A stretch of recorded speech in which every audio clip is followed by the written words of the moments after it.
Ladies and gentlemen, boys and girls, welcome back to another episode of the Raw Prospect Podcast. My name's Imy Nixon. Today, we're going to be doing week 2 power rankings, our top 10 power rankings. We're going to be continuing this series bi-weekly from now on. So now week 4, week 6, and then so on. And before we get into it, make sure you leave a like on the video, subscribe to the channel if you have not already, share it with your friends as well. We've been dropping shorts on our channel now, by the way. If you haven't seen those already, go check those out. And joining me from Houston, Texas, the Stat King himself, Mr. Michael Ween. How you doing? Post week 2 NFL power rankings. We have 2 weeks of sample size. It's a live show. This will be a live show on probably Tuesday or Wednesday from here on out, after every even week of the NFL season, when we can get to it. So after week 4, we'll have another one of these. And after week 6, as Amy mentioned, welcome back, everyone. If you're tuning in live, make sure you engage in the chat. Tell us your power rankings. Tell us your top 5. Ask us a question that we can answer towards the end of the show once we get through our power rankings. I know the last time we got through them pretty fast, or faster than we expected. This time we are expanding out from top 8 to top 10, and that will be the way we're going to do it every week. I will announce some plans for other shows here on the Raw Prospect Podcast YouTube channel that you may have seen earlier in the week and throughout the past couple weeks. At the end of the show, I will announce some plans regarding that. But let's just jump right into these power rankings, starting with the number 10 team and going down. All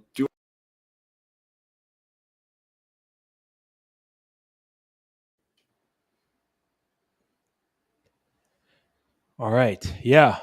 Number 10 here. Let's start with you first. Yeah. I went back and forth. There were a couple teams I considered here. I went with the New Orleans Saints. The New Orleans Saints, while they're not necessarily looking pretty right now offensively, they have held, dating back to last season, 10 consecutive opponents to 20 or less points. The defense looks nasty. And hey, look, we can talk about a couple injuries that have already happened with a couple of these teams throughout the show. They're going to miss Marcus May here for the next 3 or 4 weeks in the secondary. That's not great. But other than that, they've looked really good on defense. There's a reason that they went out in the draft and they invested in that defensive line. Getting some young talent, injecting that group with some youth, getting Brian Bresee, the defensive lineman out of Clemson, and then drafting Isaiah Foskey, the talented defensive lineman out of Notre Dame. Really like what they've done on the defensive line after Marcus Davenport left. Cam Jordan's still a pretty productive player. Love their linebackers. I still really like their secondary, even without Marcus May. And then I look at the offense. Derek Carr's been up and down the first couple weeks, but I'm starting to really like their receivers the more and more I look at it. I love Rashid Shaheed, who Mac mentioned on our post-week 2 reaction show on Sunday night. When we were previewing the Monday night games, he mentioned in the chat Rashid Shaheed, and credit to him because he's shown up big the first couple weeks. And you look at Derek Carr, even though it's been up and down, drive to drive, half to half, the Saints offense ranks 26 in the league in terms of points per game scored through the first couple weeks, yet they're 2-0 because of their defense. Well, he is averaging 7.7 yards per attempt, which is 5th in the league so far. So he is throwing it down the field. They have some speed at receiver with Chris Olave and Rashid Shaheed. And if Michael Thomas stays healthy and they get Alvin Kamara back after, I guess it's this upcoming week, since he's suspended for 3 games due to violating the personal conduct policy, I like the Saints team. I'm not saying they're going to go out and win a Super Bowl or anything like that. But with all their returning starters on the offensive line, with an improved quarterback situation with Derek Carr, and getting Alvin Kamara back with Troy Jones Jr., the running back who's shown some good things, and those receivers with a defense that, I mean, most weeks you're probably not going to have to score 30 points to win football games. They could win that division. You could put, I mean, you could put the Falcons here. You could put a couple other teams in this spot, and I wouldn't argue with you. But I went with the Saints. I really like what they did with that coaching staff, what Dennis Allen did, especially on the defensive side, rebuilding that coaching staff after they had to part ways with Ryan Nielsen and Chris Richard after last year due to different reasons. They hired Joe Woods, who's got a lot of NFL coaching experience. They bring in Todd Grantham, who's been an SEC defensive coordinator for a long, long time, 33 years as a coach, 15 as a coordinator across both the college and the National Football League. They bring in Marcus Robertson, who spent 12 years as an NFL player and 16 years as an NFL coach before this, to coach their secondary, which is already really good. They had the second best pass defense in the league last year. I just really like this defense. It's not always going to be pretty, and maybe they don't stay in the top 10. But I think so far, even though their offense quite isn't clicking yet and losing Jamal Williams stinks, you are getting Alvin Kamara back here pretty soon. So it's going to be a close race. I mean, the Buccaneers are 2-0. You got to show them some respect for what they've done so far. The Falcons are 2-0. You got to show them some respect for the way they're winning games and what Desmond Ridder is doing. But I went with the Saints, just personal preference. Yeah. I kind of went with the Saints just in spite of myself. I feel like they've been the team that's been the most consistent on both sides of the ball. I considered the Lions here. I considered the Seahawks here, but I didn't like what they showed defensively week 1 or week 2, frankly. I think the Saints with their defense, I really just underrated how good this defensive line could be. I think Cam Jordan at 34 years old is still producing at a high level. Carl Granderson has been a big surprise. He's been solid as a backup to Marcus Davenport as a third pass rusher for years for them, but now being their number 2 edge rusher next to Cam Jordan and Brian Brzee, he's been very productive at a forced fumble and a sack against the Panthers the other night. This Saints team, their defense is really good, and I really like their weapons. They have a trio of receivers that I would probably put somewhere in the top 10 of receiving trios. There's a lot of good ones, but they're going to be able to create big plays down the field, and if you're playing good defense, that's going to be enough to win football games most of the time. Yeah, let's snake this thing. Who'd you have at number 9? At number 9, I had the Jacksonville Jaguars, who had just lost to the Kansas City Chiefs this past weekend, but I still came out of that game feeling very good about them. Their defense, I thought, played better than I thought they were going to play in a game like that. And I really like this Andre Sisco kid. They put him on Travis Kelce. They had him shadow Travis Kelce the whole game. And really outside of the brain meld, Patrick Mahomes, Travis Kelce, ad lib plays, Travis Kelce was really limited. Their secondary played a really solid game, I thought. And if it wasn't for, a couple plays here and there where their foot ended up out of bounds, then they could have easily won this game. Really, a lot of the plays that they had in the red zone were so close to having them break through and score touchdowns, but they just couldn't quite get it done. But I'm not out on this Jaguars team. I actually had the Detroit Lions, number 9. And I get it, right? The defense didn't look good on Sunday. They lose C.J. Gardner-Johnson, which is just a crushing loss to a torn pectoral injury. I think he'll be out indefinitely. I'm not sure they've specified a timeline on when he could potentially return or if he could return. They haven't ruled him out for the season yet, I don't believe. And I know that TJ Watt had this exact same thing happen to him last year, and he was out about 10 weeks. So I don't know, 8 to 10 weeks maybe, based on what I've seen from other players with that injury. And it sucks to lose a guy like that who you brought in to, make that group better as a collective. And I know David Montgomery's banged up. I know Amon-Ra St. Brown's banged up. It's not great. I mean, they're banged up, but that's part of the NFL. You got to learn to deal with injuries. Every team eventually, most of the teams, some teams just have they get extremely lucky. Like Pittsburgh last year didn't deal with a whole lot of injuries outside of TJ Watt. Aside from a Kenny Pickett concussion here or there, they were relatively, I think, in terms of injury luck.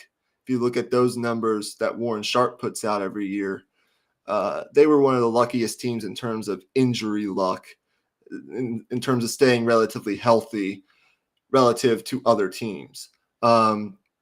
They're going to have to deal with some injuries, no question about it. But I still look at this team, and I really like Aiden Hutchinson. I think eventually, potentially by the end of this season, he could elevate himself into that next tier of like elite pass rushers.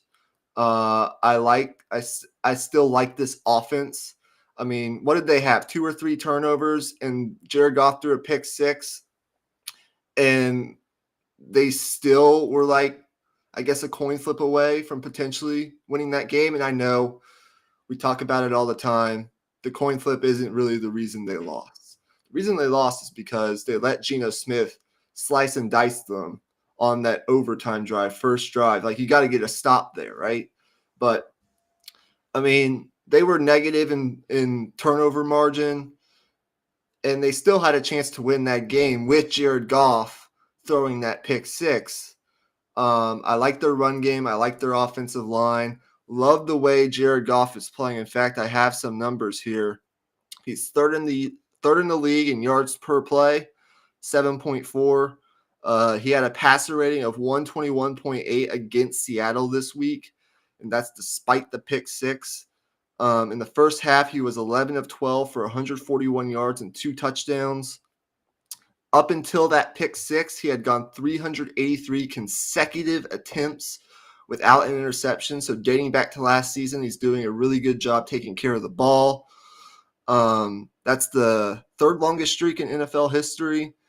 And, I think with their offensive line, with their running game, with Jahmyr Gibbs and Sam Laporta, 2 really nice draft picks that I'm already really liking for them. I look at what they did in Kansas City, scrapping out that win week 1. They might not stay in the top 10. I need to see more. But if you have a quarterback playing as good as Jared Goff is, you have a good offensive line, a running game, and an offense that can score with the best of them, with a fantastic coordinator. I think one of the more underrated coordinators in the league right now, with a defense that is getting better, although it wasn't good on Sunday. They're going to have to deal with some injuries. You don't love that right now, but I still think when I look at the landscape of the NFL, I still view the Lions right now as the best team in that division. If you're the best team in your division, I think you deserve to be top 10. Fair enough. Yeah, I think I would probably have the Lions at 11 if I were to go to 11. But yeah, I think I see your points there. I think if you see Aiden Hutchinson turning a corner here, then that says a lot about where this team could go. I think he's a really big deciding factor because I haven't liked their pass rush outside of Aiden Hutchinson so far this year. I think that last overtime play, that game-winning touchdown for the Seahawks, kind of said a lot to me. Where Aiden Hutchinson got the pressure on Geno, but he was the only one, and Geno just dodged it and just ran out and got the touchdown. I think they're going to have to get some other pass rushers to come to the party, so to speak, if they're going to improve as a defense overall. For me at number 8, I went with the Buffalo Bills. I kind of struggled with this part of the ranking just because I didn't want to underrate the Bills just because of what happened in week 1. And also I didn't know how to rank, the Bengals, which I'll talk about later. It was kind of tricky, but regardless, I think this group of teams, I'd say 8 and 7, I would say are on the same tier of team and are really close together to me. The Bills, I think, showed a lot of good things. They stopped the run against the Raiders, which was a question mark coming off of that Jets game. They gave up a lot of yards on the ground to Breece Hall.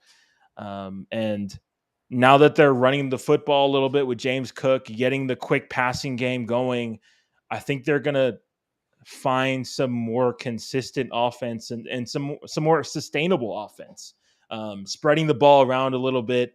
I said on our last Power Rankings podcast, I was questioning some of their weapons behind Stephon Diggs. Those guys stepped up last game. If that continues, then anticipate the Bills moving up this list. I had the Jacksonville Jaguars at number 8, one spot higher than you. Look, they played a really good game defensively on Sunday, good enough to win that game. That's great to see.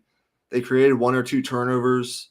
But what has to improve with Jacksonville, and I ultimately have confidence that it will, is that red zone efficiency. They haven't been good in the red zone yet this year. They're struggling to score points in the red zone. And hey, look, some of those, if the end zone is 11 yards in depth instead of 10 yards in depth, they probably score a couple more times and win that game just because of the way that some of those plays ended up with those receivers barely being out of bounds, but yet catching the ball or almost still getting their feet in bounds. The Chiefs have a really good defense, and they have their best player back on that defense in Chris Jones. It's a young defense in some respects, but it's a really good defense with a coordinator that has done this to many other teams. I think it might take a little bit. We've seen teams struggle. We've seen elite offenses sort of struggle a little bit in September and ultimately get it right as the season goes on. I like the Jags defense. I've liked this Jags team. I've probably been a little higher than some people. Not all people, but some people on this Jacksonville Jaguars team, just because I look at their division. Although I think Tennessee's a pretty good football team. And, Houston could maybe be scrappy. I mean, Houston has actually beat them, I think, 5 times in a row, and they play them this upcoming week. So I think that's a more interesting game than some people think. But Jacksonville gets them at home. That could be an opportunity to right some of your struggles offensively. Houston's not very good defensively yet. And I think if we're taking Super Bowl chances into these, if we're accounting for your odds, your chances to win a Super Bowl, your prospects to win a Super Bowl in these power rankings, you have an elite quarterback, a quarterback that can elevate you. And I like the weapons. I like Calvin Ridley. I like Christian Kirk. I still like Travis Etienne Jr. I like Evan Ingram. I like this offense. I love Doug Peterson as a football coach. I've said that many times. So it hasn't looked pretty all the way yet. But style points don't really matter in the league right now. So I think they're right in this range. I mean, you could put them 9, you could put them 8, you could put them 10 right now, just depending on what you've watched and what your eyes tell you. But I put them 8. It is what it is. Yeah. I think they're right around that range regardless. So I'm interested to see uh, if their red zone efficiency improves and they start scoring a ton of points and their defense plays like that, you could see them move up this list pretty quickly.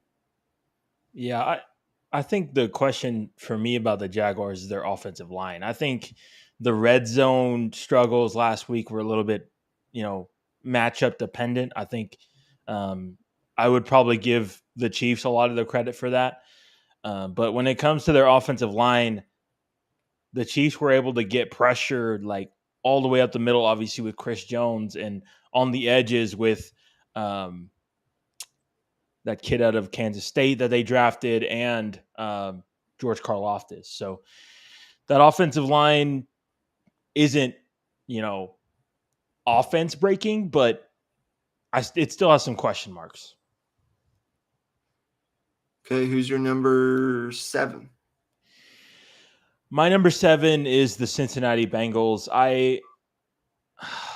It's tough. They're 0-2 and they haven't looked great. I think their run game has been a bit disappointing, in my opinion. I think I would have liked to have seen them, pick up the slack in the run game these last couple of weeks with Joe Burrow not 100%. But I think those issues will be addressed as the season goes along. I think as long as you have Joe Burrow, Jamar Chase, T. Higgins, you can beat anybody. And this defense is, I think, better than what they showed these past couple weeks. Their pass rush didn't really make an impact in that Baltimore Ravens game. I think they'll be better moving forward. I think maybe this was just the wake up call they needed, but they've got to start winning football games. If they lose another game here, then we're going to have to start reevaluating things. The problem for them is they're 0-2, but they're 0-2 against teams within their own division. Yeah. That's the biggest problem I see. And another problem is I'm not sure that Joe Burrow is fully healthy. That's a concern. I think they'll get it right. I don't know who they play this week. The Rams. The Rams. Okay, well, Monday the Night Rams Football. are playing some good football right now, so I wouldn't necessarily sleep on that game. Um, I'm just going to be flat out honest with you. I don't have the Bengals in my rankings right now. Now, that doesn't mean I don't believe that they're not a Super Bowl contender. I just factored in some other things, and I have some other teams that I've liked better so far this year. So my number 7 is a division foe, the Baltimore Ravens. I think I had them number 8 last week in our top 8, so I moved them up one spot. Look, I mean, I mentioned on Sunday night show that I love the way Lamar Jackson's playing. He's not doing anything spectacular yet, but he's throwing the deep ball really well. He's got a ton of weapons. Arguably the most talented receiving core that he's had in his career. I love Zay Flowers. I love Odell Beckham when he's on the field. I like Devin Duvernay. I like Rashad Bateman. I like to love Mark Andrews, except when he plays Pittsburgh. And I like this running game still. With Lamar, using his legs as needed. I like this offense. I think it's going to continue to get better, like what Todd Monken is doing. And I think defensively, they've always been a unit that is good. Like, I think the Ravens, they're just a solid unit defensively. We mentioned, Odafe Owe. We mentioned David Ojabo last week. I like those guys. I like what they have in the secondary with Marlon Humphrey, Kyle Hamilton, some of their other guys. I know corner number 2 can be a concern at some points. But ultimately, I think just the Ravens, they're a very good football team. Who they play week 1? I don't remember. They played Houston. Okay, well, Houston. they didn't look great that game. They have Indianapolis coming up, and then they have 2 division games, 2 road division games. So they have Indianapolis this week at home. That's a game they probably should win. I look for them to be 3-0 after this week. And then they go at Cleveland and at Pittsburgh. So Cleveland just lost Nick Chubb. We might talk about them later. I don't know if you have them in your rankings. I don't, but that's not going to be easy with that Cleveland defense. That Cleveland defense is still top 3, top 5 unit in the league, in my opinion. And then Pittsburgh, I mean, it really doesn't get much easier dealing with that defense. And Lamar Jackson has struggled against Pittsburgh's defense in his career. So we'll see where it goes. But if they get through that stretch at like 4-1 and say they're 2-1 against their division, they're setting themselves up very well for the rest of the season. Love the way Lamar Jackson is playing. I thought about putting them higher, maybe a spot or 2 higher in the rankings, but I still want to see a little more. But I think the Ravens are just a very good football team, and they're setting themselves up very well already to, I guess, not only be in the division race, but be in like the AFC race, Right. For that maybe number 1 seed. It's really too early to say that yet, but I mean, they're off to a pretty good start, and I don't think they've scratched the surface of playing their best football yet. So, I like the Ravens. Yeah, I just think this Ravens defense has turned a corner here. They really did at the end of last year, but we weren't able to see the true like ceiling of the team just because of Lamar's health. And now that Lamar is healthy and playing as well as he is, I think that game that they had against the Bengals was as good of a statement win as you can have within your division. Going into Cincinnati and basically dominating. They were up 10 plus, or they were up 10 for most of that entire game, until late there with a late touchdown. But I just think Lamar, everything that we had said about him going into the season has become true. He's spreading the ball around, and he's throwing lasers. His arm looks stronger somehow. I don't know where that came from. I mean, he never had a weak arm, but um, like there's a lot of zip on his passes right now.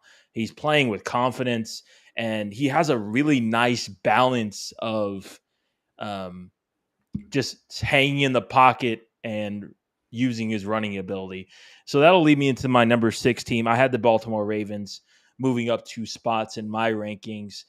Um, Pretty much the same points you made. Love this defense. This pass rush, I think, is underrated with those 2 young edge rushers. And I think this team is a dark horse for the AFC Championship game. I really do. I really think they can beat anybody on any given week. Yeah, I agree with you. And one of the things I liked about Sunday's performance is they got a stop late in the 4th quarter. They got the ball back with 3 minutes, 43 seconds left, and they ran out the clock. They didn't even let the Bengals have another sniff at it. Yep. That's how you win football games in the NFL. Like, if you can do that pretty consistently, control the clock, run the football when you have to. If you have Lamar Jackson playing like this, where he's not turning the ball over, he goes 8 for 9 passing for 96 yards and 2 touchdowns in the second half. He's not putting up spectacular numbers, but he's doing what you need to do, spreading the football around to his different weapons, looking really good in this offense. With his dynamic playmaking ability, absolutely. I mean, the Ravens can beat anybody. We want to see a little more, but they're just a really good football team. Yeah. I'm not going to say they're a elite team yet, but They're very, very good. They're definitely like top tier two. If I were to do a tiers list right now, I probably know who my tier one is right now. I'd have the Ravens right below that. Right. They're knocking on the door for They're sure. knocking on the door. So my number six, I had the Buffalo Bills. And I guess I kind of so far have factored in what I've seen so far a little more than I thought. But that's okay. I just we have to see it more consistently. But I loved what I saw on Sunday with that running game. They can get that going on a fairly consistent basis week to week with James Cook and the other running Latavius Murray, whoever it may be, Damian Pierce as well. Damian Pierce as well. That's huge.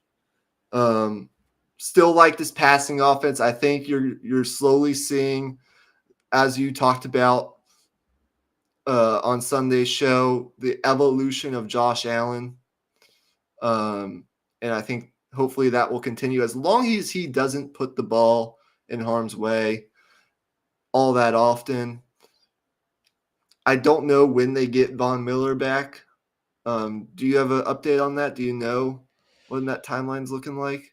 Um, Not to put you on the spot. If you don't know, then you don't know. yeah, my guess would be between week 8 and week 10. They're going to take their time with him. Yeah, absolutely. If you say you get him back week 10 for like the November, December stretch run, Right. when I think these games really start to matter a little bit more. Not that they don't matter right now. They of course matter right now, but once you get to November and December and you're a team that has Super Bowl expectations and you start looking at seeding and all that sort of stuff, it matters just a little more. And Buffalo's a team that kind of wants to get to that point where they can get home field advantage possibly, because that would help them, I think, a lot when it comes to the postseason. Although you look at last year and you look at what Yeah. Cincinnati did when they came in there in that divisional round game. So I don't know. Maybe it helps. Maybe it doesn't. But look, I like Buffalo. What's their schedule? At Washington, Miami, Jacksonville. Okay, they have a pretty tough schedule here upcoming. It's going to be interesting to see how they navigate this. But I just liked what I saw from that running game. And I think the defense is good enough right now until they get Von Miller back. I haven't seen a lot of Dalton Kincaid. I've seen more Dawson Knox than Dalton Kincaid. Do you know if he's hurt or something? No, he's in there. I think they're running a lot of 2 tight end sets, but I think he's just not the primary target in a lot of those plays. Yeah, fair enough. I like to see a little more of him, but that's just a personal thing, Right. Yeah. rather than like a concern or anything like that. I like how just continue. Let's see a little more consistency. Let's see how this thing goes. But I think Buffalo, they blew that week 1 Monday nighter. They should have won that game. I mean, should have, would have, could have's not really a thing that you like to mention in the NFL. Like, you just got to take care of your business. But I mean, look, that was an emotion. That was an emotional game for the Jets. Their defense played a really good football game. They played their asses off. I'm not sure Buffalo was expecting that. And I think you'll continue to see the evolution of Josh Allen, and Buffalo will continue to be a really good football team. So I had Buffalo number 6. All right. Yeah. For my number 5, it was really between 2 teams for me, but I ended up going with the Miami Dolphins. And you can call me a homer if you want, ranking my Cowboys ahead of them. But no matter the case, I just think this is where you get to the tier of teams that I think are like really legit. I think the Dolphins have really entered that conversation. But as of right now, they're kind of at the bottom of that tier, in my opinion, which is why I'm ranking them at number 5. Um, what they've shown so far has been absolutely fantastic. I mean, 2 tough road games to start the season, one being in prime time in a tough New England environment against a Bill Belichick coach defense. I mean, what more can you really say? I mean, the execution level, the play calling, the precision from Tua. I mean, it's just been incredible. Really, the only question you may have might be the defense, and that's warranted. If maybe you're not a Dolphins apologist, but I think this defense is going to continue to take steps forward throughout the season. We saw it even in week 2, their improvement in stopping the run. Um, with Vic Fangio style defenses with 2 deep safeties, sometimes they sacrifice a little bit in run defense with making sure that to not give up those big passing plays. And I think I like that style of defense a lot better for the Dolphins, just because with that, high level offense, high flying offense that the Dolphins have, if you force teams to go methodically down the field 10, 14, 15 play drives, then you're really putting a lot of stress on that opposing offense to execute consistently, especially with those pass rushers they have. I just really like the formula that they've created for winning games. Yeah, this is where I think we'll see a good amount of similarities in the top 5. I had the Dolphins at 5 as well. That might surprise you, because that means I have the Cowboys ahead of them. But yeah, I mean, it sucks because I just looked at their schedule. So they host Denver this week. After this week, next week, not this coming week, but next week, they're playing at Buffalo, and I'd really love to watch that game, but I'm gonna have some family in town, and I'll be at NRG watching my Steelers take on Houston. So I'll have to record that game and watch it later on, unfortunately. But I mean, that's going to be a really good one. We'll kind of see where this Miami team is really at. But they check all the boxes right now. I mean, every single box. They've been a little sketchy defensively, but teams have their moments. I mean, this early in the season, it's really hard to define what a team is on either side of the ball, although I think we can define what the Dolphins are offensively already. They're just fast, explosive, creative, all the good words you want to use to describe an offense. The Dolphins are. They're efficient, they're creative, they're fast, they're athletic, they're dynamic, everything. I mean, everything that encapsulates a great offense in today's NFL, they are that. They lead the league in yards per game, 462.5. They're averaging through the first 2 weeks, and they're leading the league in yards per play, 7.3 yards per play. That's a full yard more than the next closest team in the league. They're just doing everything offensively. They're dynamic. One of those games was against Bill Belichick, like you mentioned. Opponents are trying to disrupt Tua. They've blitzed him on 31% of his dropbacks so far, the 7th highest rate in the league among starting quarterbacks. But he's been sacked just once, which tells you, number one, that offensive line is doing a pretty good job of handling the pressure. And number two, he's getting the ball out of his hands really quick. Yep. He has the second fastest average time from snap to release in the league right now. I'm not sure who's number one on that list, but Tua's right up there with the best of the best. He knows where he's going with the ball. He's accurate. Mike McDaniel knows what he's doing. And the defense, although it might not be playing its best right now, we saw, they have guys that can step in at the edge rush position and get it done. They get Malik Reed. They bring him in, a guy that was with Vic Fangio in Denver for a lot of his time before spending some time in Pittsburgh last year. And then Andrew Van Ginkel, who we talked about on Sunday's show, showed an ability to be disruptive, make plays, get to the passer on Sunday night. You have Bradley Chubb, who's made some plays. You have Jalen Phillips, who hopefully he can stay healthy. In December, you're going to get Jalen Ramsey back. You're just going to plug and play him in this defense along with Xavier Howard, Brandon Jones, Javon Holland.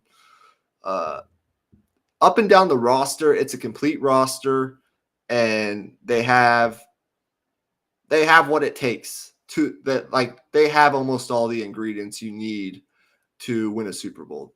They're going to have a shutdown corner. They're going to have a pass rush. They're going to have a quarterback that could potentially win MVP. They have dynamic weapons. They have an offensive play caller that's really creative and comes up with new schemes and ways to get things done against different defenses every week. They check almost every box. It's just going to be a matter of going out and continuing to do it. Love what I've seen from Raheem Mostert. He's 31 years old, but he's playing like he's 26. Love Devon A-Chain, their draft pick from A&M, really fast. I mean, they're just everything that I like about an NFL football team. So they're going to be a team that I'm watching almost every Sunday because I just love watching them. Some teams they'll bleed your eyes out to watch them, including potentially one of the teams that I'm a fan of. But this team is like the total opposite of that. They are dynamic, explosive, creative, everything that you want. So I have the Dolphins at 5. I have the Cowboys at 4. I'm assuming you probably have the same. Yep. I have the Cowboys at 4 as well. Should I start with this one, or do you want to? No, you go ahead. It's your team, so you go ahead. Yeah, I mean, I still am going to keep them behind the Eagles and the 49ers for now because, like I said on our week 1 power rankings, it's still the same. We still got to do it in January. But out of anyone in the league, you could argue that the Cowboys are probably playing the best football out of anybody right now. Now, that could be a really good thing or it could be a bad thing because it's also only September and you don't want to be playing your best football in September. But it's great that they're showing that what they're capable of. I'll say that. The thing with this Cowboys team is I think I gotta give Mike McCarthy his credit. I was really questioning the move to kind of scapegoat Kellen Moore, and I think Kellen Moore is still a good coordinator. I think they would even acknowledge that. But I think maybe going to this Texas Coast style offense with the quick passing game was probably the right move just because of the fit with this football team. And so far, it's working extremely well. And you're putting a little bit less pressure on Dak to, read things out down the field. He's not having to, put the team on his back or anything like that. And yeah, everything's just clicking right now. Yeah, I agree with you. Still can't put him above the Eagles, the Chiefs, or the Niners right now. But you're right. If you didn't see, The Athletic actually has the Cowboys. You may or may not like this. I could see both ways. They have the Cowboys ranked number 1 in the league in their power rankings for this week.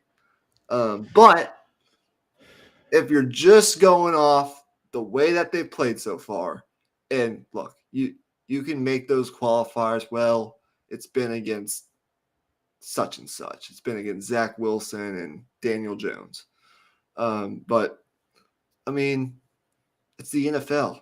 Like you just got to take care of your business, and the Cowboys are doing that so far. And if you look at after they controlled that game week 1 with their defense and their special teams, I mean, that was embarrassing what they did to the Giants week 1. They put up 382 yards and 30 points offensively against the Jets defense that was absolutely fearsome Yeah. in week 1.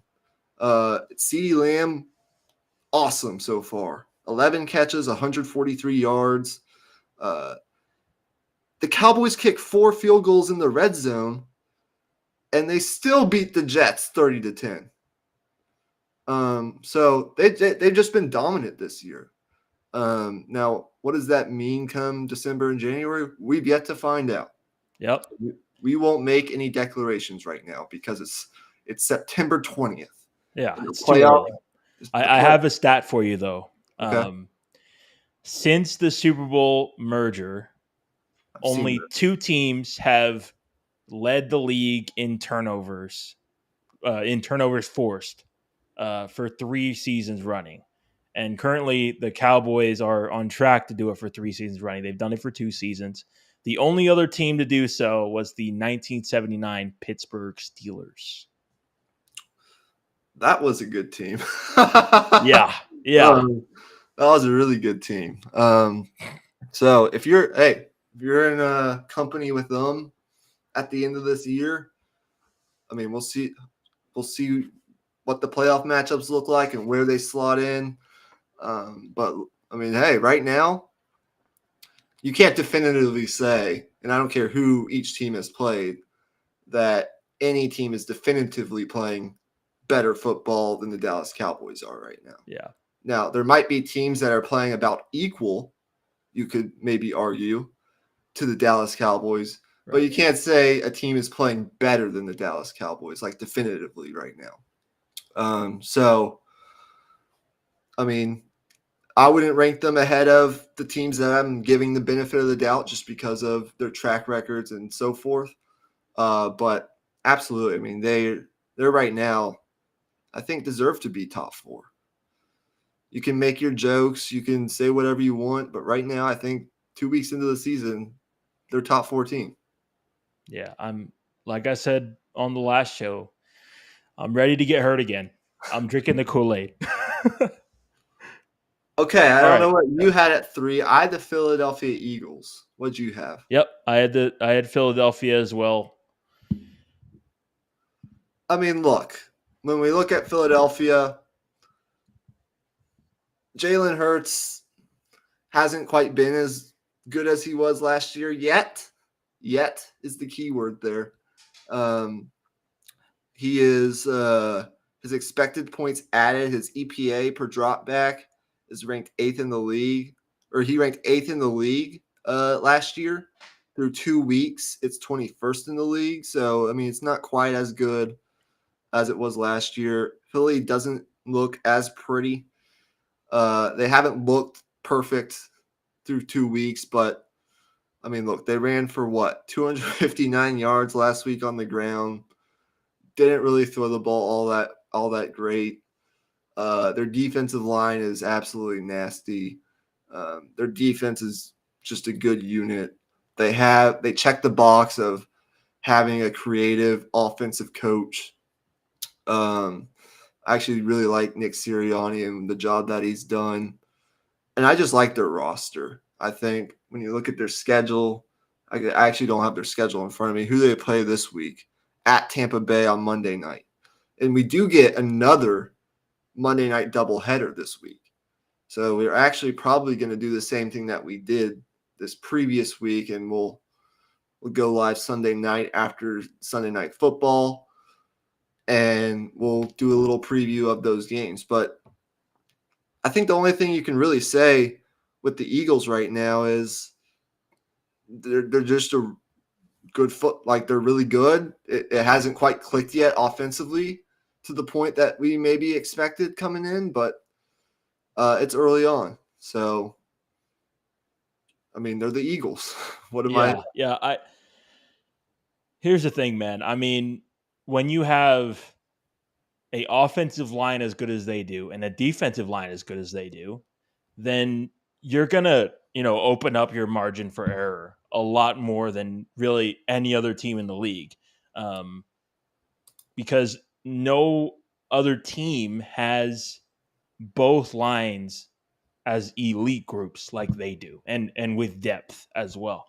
Um, I think moving forward here, they're gonna have to, you know, get things going in the passing game, but I'm not really concerned at all. If we get to, week 5, week 6, and they're still kind of treading water here in the passing game, then that's when we can have our reservations. But right now, um, they're still the defending NFC champs, and you know, the tush push is still the most dominant play in football, and you're not going to stop this Philly running game. Yeah. Okay. Who's your number 2? My number 2 is the San Francisco 49ers. I had to, move them down here. I think at the time we did our power rankings last week, we didn't know the status of Chris Jones. We didn't know the status of Travis Kelce. And now that we do, you got to give the benefit of the doubt to the defending AFC champs, especially with what looks like a top 10 defense. I mean, yeah, let's get into the Niners though. I'll get to the Chiefs later. Sorry. I think Brock Purdy has done a really good job distributing the ball in this offense. I think the way that I would describe Brock Purdy is like a elite quarterback stuck in a bad quarterback's body. He has just amazing instincts, pocket presence, and he just has a great feel for the game of football. It seems like he knows just the right play to make. It seems he doesn't seem rattled by pressure ever. He has enough athleticism to extend plays, and that's been a part of this 49ers offense that's been unlocked with him in the lineup.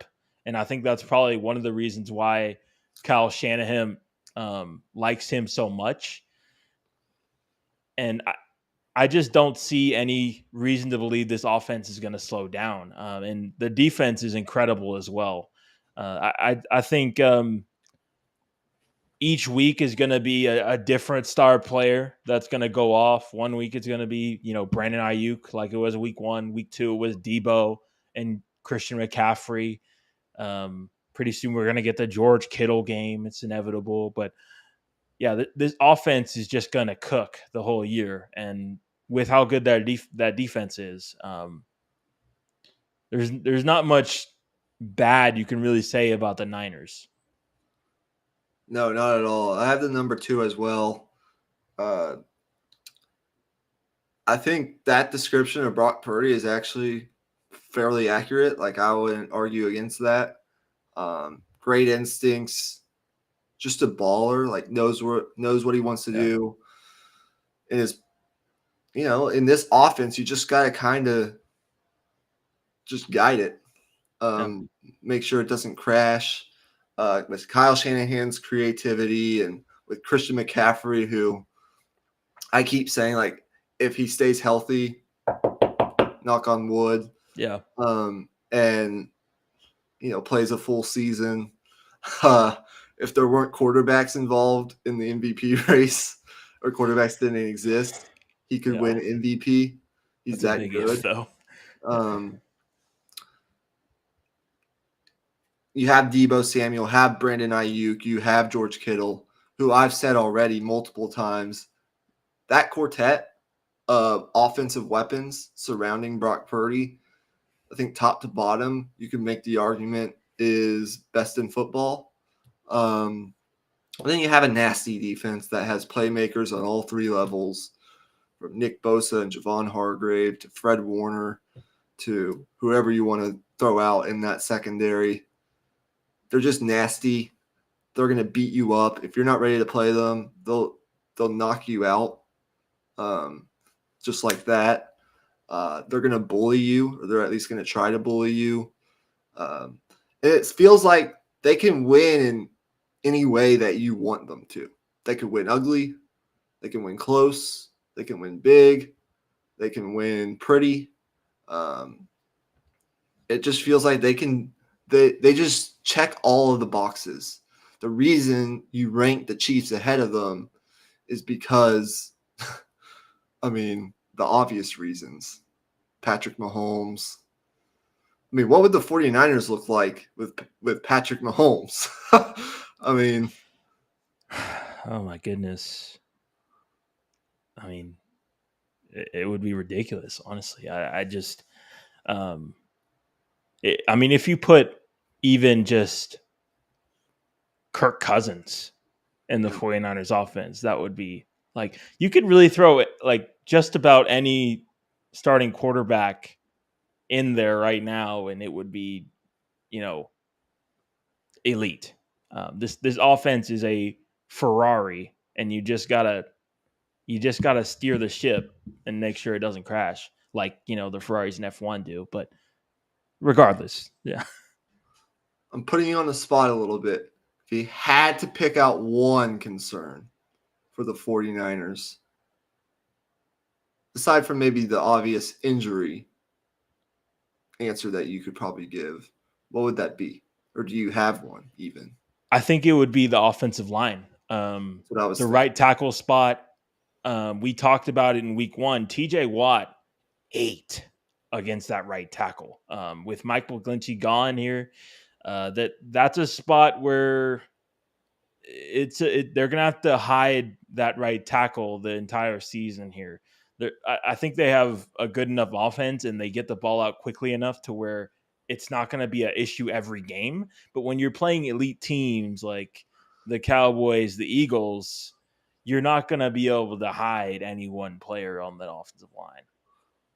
Yeah.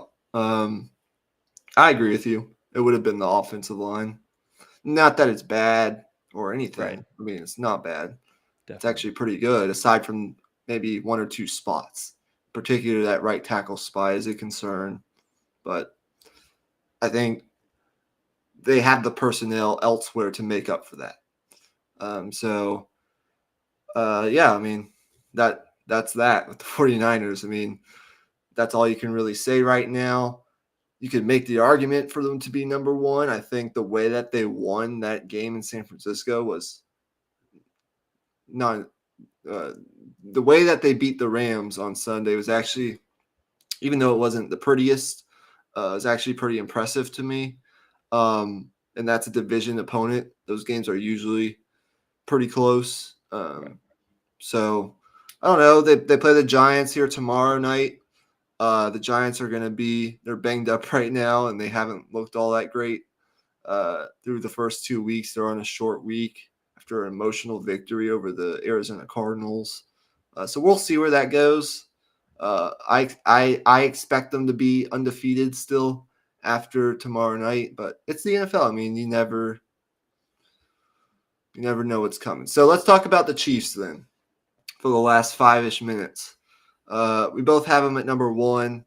And the biggest thing you can say here is that their team's healthy now. Love this defense. I truly believe it's top 8, top 10 caliber in the league. Trent McDuffie is becoming one of my favorite secondary players in all of football. I like the other guys in their secondary, but I love Trent McDuffie. I love their 2 young linebackers. I just think they're really solid football players.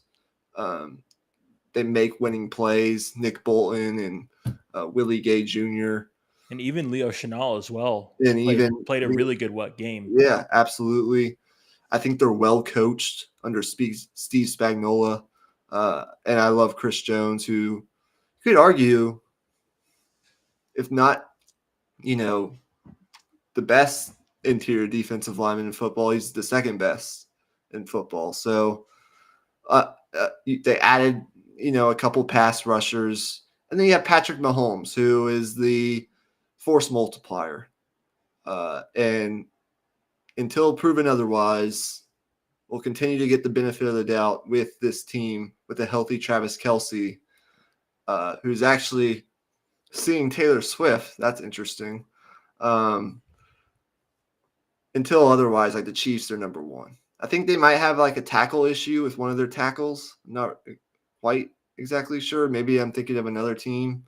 but they bring in Jawan Taylor. So it's the Chiefs. Yeah. They actually it was really interesting in that Jaguars game. They had actually benched Juwan Taylor at one point in that Yeah, game just because he had so many penalties. I knew I But I knew I saw something, but I yeah, couldn't remember. Donovan Smith has been solid for them, but Juwan Taylor is a question mark to me. I mean, it's a little bit weird just because he had been in Jacksonville doing this exact same, style of tackle play where he's, moving his back leg and going right at the snap of the ball. And now that he's, with the Chiefs playing in prime time with a bunch of eyes on him, now it's kind of getting exposed. So it's an interesting storyline for sure. And he might have to kind of relearn new technique here, which isn't gonna bode well for the Chiefs, who are paying him $20 million a year. Yeah, and those aren't easy things to fix in the middle of the season. They might just kind of have to deal with that. But when you have Patrick Mahomes as your quarterback and you have all these weapons around the centrifugal force that is Travis Kelce at the tight end position, uh, a Hall of Fame player, possibly like a first bat. I think he's on that level. I think he's first ballot. I think Yeah, I really first do. ballot. I mean, when you have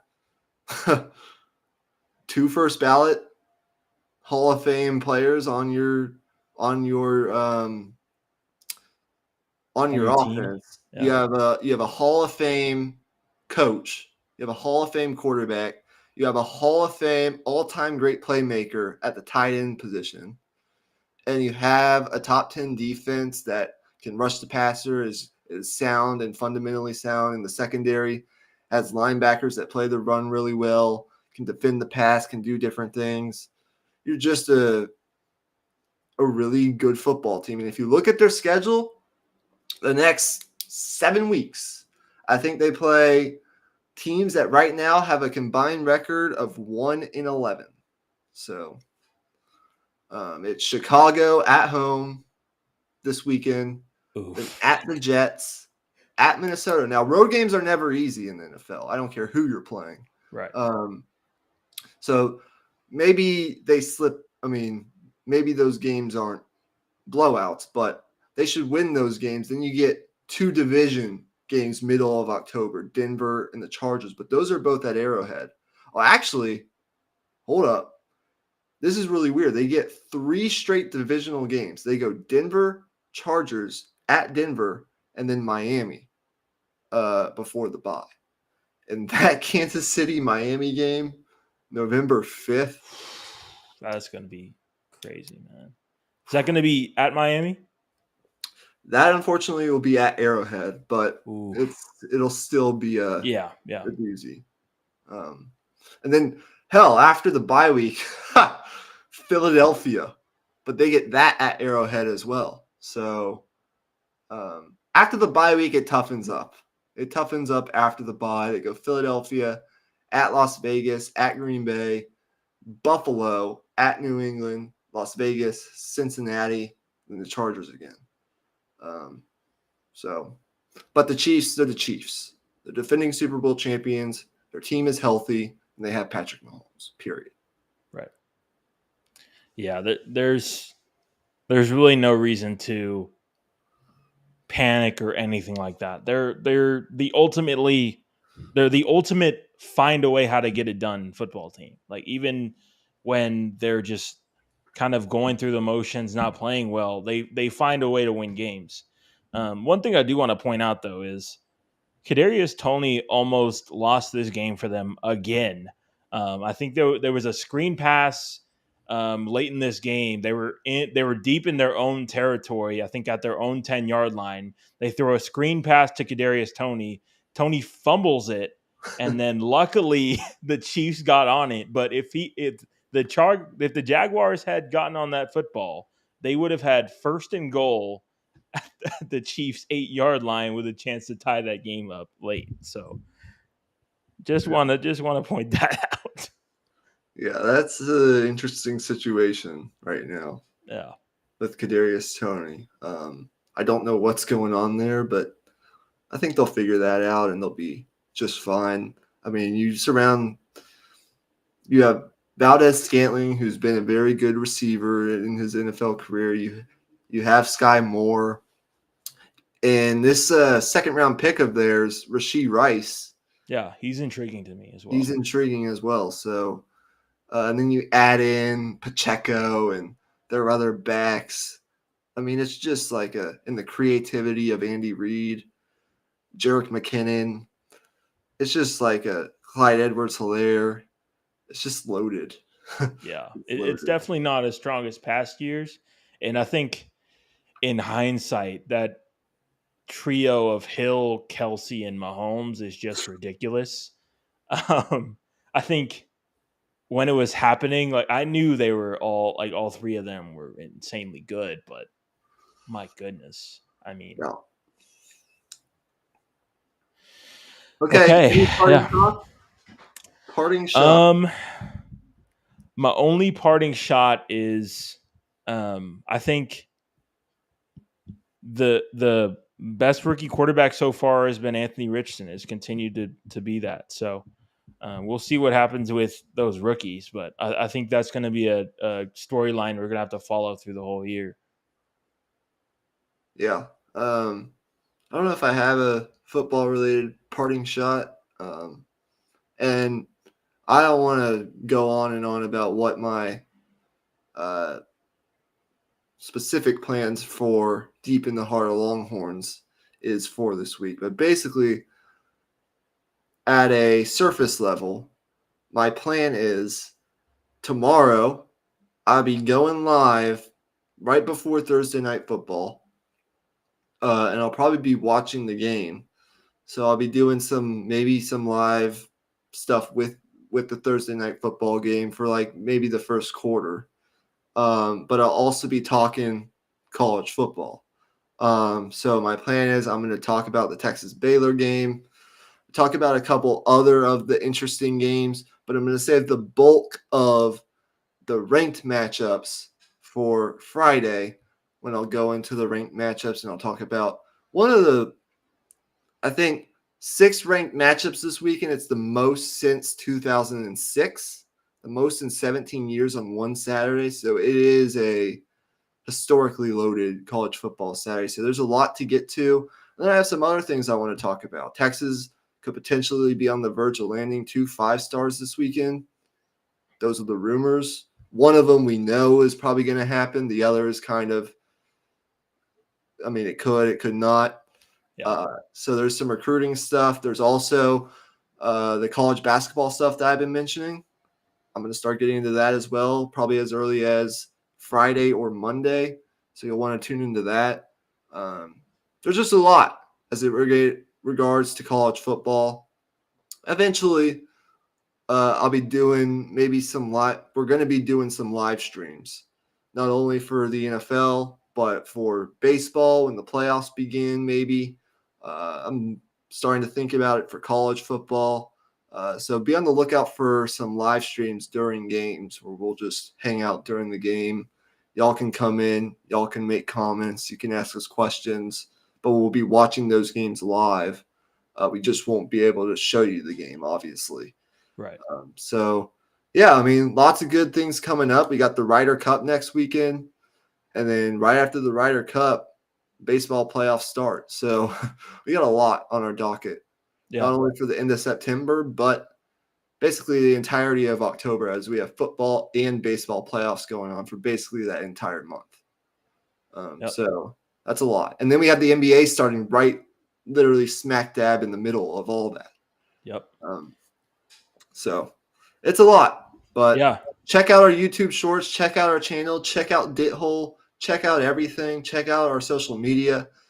If you get a chance, go look at our Patreon. We're putting some content there. I'm not sure if anyone will ever venture over there, but I think it's Yeah. pretty It's good it's over stuff. there for free, by the way. Yeah.